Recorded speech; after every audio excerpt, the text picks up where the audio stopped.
Hi hello friends అందరికీ నమస్కారం. చక్రతిక్ vlogs ఛానల్కి స్వాగతం. నమస్కారం. పిజ్జాకు యుద్ధానికి సంబంధమేంటి? వినడానికే చాలా వింతగా ఉంది కదా. కానీ మధ్యప్రాచ్యంలో జరుగుతున్న ఒక భీకరమైన యుద్ధానికి ఈ పిజ్జా ఆర్డర్లకు ఒక బలమైన సంబంధముందని విశ్లేషకులు అంటున్నారు. అసలు ఏంటి ఈ కథ? గలిన్ తెలుసుకుందాం. ఈ విశ్లేషణను మనం ఒక విచిత్రమైన కానీ చాలా కీలకమైన ప్రశ్నతో మొదలుపెడదాం. ఇది మిమ్మల్ని ఆశ్చర్యపరచడమే కాదు, ఆలోచింపచేస్తుంది కూడా. అవును, మీరు విన్నది నిజమే. యుద్ధానికి పిజ్జా ఆర్డర్లకు మధ్య సంబంధమేంటి? ఈ ఒక్క ప్రశ్నే ఇప్పుడు మన ముందొక పెద్ద మిస్టరీని ఉంచుతోంది. విషయమేంటంటే, ఇటీవల ఒక గురువారం సాయంత్రం అమెరికా రక్షణ శాఖ హెడ్ క్వార్టర్స్ అయిన పెంటగన్ చుట్టుపక్కల ఉన్న పిజ్జా షాపులకు ఆర్డర్లు ఒక్కసారిగా వెల్లువెత్తాయి. కొన్ని బ్రాండ్లకైతే అమ్మకాలు దాదాపు 300% పెరిగాయి.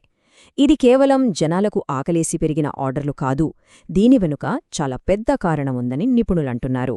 దీన్నే పెంటగాన్ పిజ్జా థియరీ అని పిలుస్తారు. అంటే ఎప్పుడైనా అమెరికా ఒక పెద్ద మిలిటరీ ఆపరేషన్కు ప్లాన్ చేస్తుంటే అధికారులు, సిబ్బంది రాత్రింభవులు అక్కడే ఉండి పనిచేస్తారు. వాళ్లకు బయటికెళ్లి తినేంత టైం కూడా ఉండదు. అప్పుడు ఇలా ఫుడ్ డెలివరీలు భారీగా పెరిగిపోతాయి. గతంలో వెనిజులాపై దాడికి ముందు కూడా సరిగ్గా ఇలాగే జరిగిందట. ఒకవైపు ఈ పిజ్జా ఆర్డర్లో, మరోవైపు ఇదే టైంలో వైట్ హౌస్ కూడా కొన్ని వింత వీడియోలు, పిక్సెలేటెడ్ ఫోటోలు పోస్ట్ చేస్తూ త్వరలో ఒక అద్భుతమైన ప్రకటన రాబోతోందని ఊరిస్తోంది.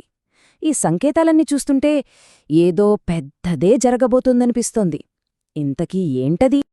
సరే, ఈ పిజ్జా సంకేతాలు ఒకవైపు ఉంటే, మరోవైపు మధ్యప్రాచ్యంలో ఇప్పటికే ఒక భీకరమైన యుద్ధం నడుస్తోంది. ఇప్పుడు ఈ రెండింటి మధ్య కనెక్షన్ ఏంటో చూద్దాం. గడిచిన 4 వారాల్లోనే, అంటే కేవలం నెల రోజుల సమయంలో అమెరికా, ఇజ్రాయిల్ దళాలు కలిసి ఇరాన్ మీద 850కి పైగా టోమహాక్ క్షిపణులతో దాడులు చేశాయి. ఇవి చాలా పవర్ఫుల్ అండ్ ప్రిసైజ్ వెపన్స్. ఇది ఒకరిపై ఒకరు చేసుకుంటున్న దాడుల పరంపరలా సాగుతోంది. ఒకవైపు అమెరికా, ఇజ్రాయెల్ కలిసి ఇరాన్ మిసైల్ సైట్లను, ఆయుధ ఫ్యాక్టరీలను టార్గెట్ చేస్తుంటే, మరోవైపు ఇరాన్, దాని మిత్రపక్షాలు గల్ఫ్ దేశాల్లో ఉన్న అమెరికా సైనిక స్థావరాలపై, కీలకమైన పోర్ట్లపై దాడులు చేస్తున్నాయి.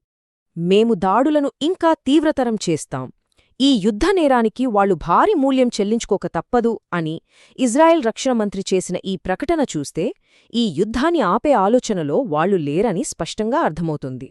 ఈ క్షిపణుల మోతలో, ఈ వ్యూహాల మధ్యలో లెక్కలేనంతమంది అమాయక ప్రజల ప్రాణాలు గాలిలో కలిసిపోతున్నాయి. ఈ యుద్ధం సృష్టిస్తున్న అస్సలైన విషాదమేంటో ఇప్పుడు చూద్దాం. ఇప్పటివరకు ఈ ఘర్షణలో 3000 మందికి పైగా చనిపోయారు. ఇందులో అత్యధికంగా దాదాపు 1900 మంది ఇరాన్కు చెందినవాళ్లే. ఆ తర్వాత లెబనాన్లో కూడా భారీ ప్రాణనష్టం జరిగింది. ఈ నెంబర్లు చూస్తుంటేనే యుద్ధం ఎంతటి మానవ విషాదాన్ని సృష్టిస్తుందో అర్థం చేసుకోవచ్చు. మినాబ్లో ఒక స్కూల్పై జరిగిన దాడి అమెరికా ప్లాన్ ప్రకారమే జరిగింది.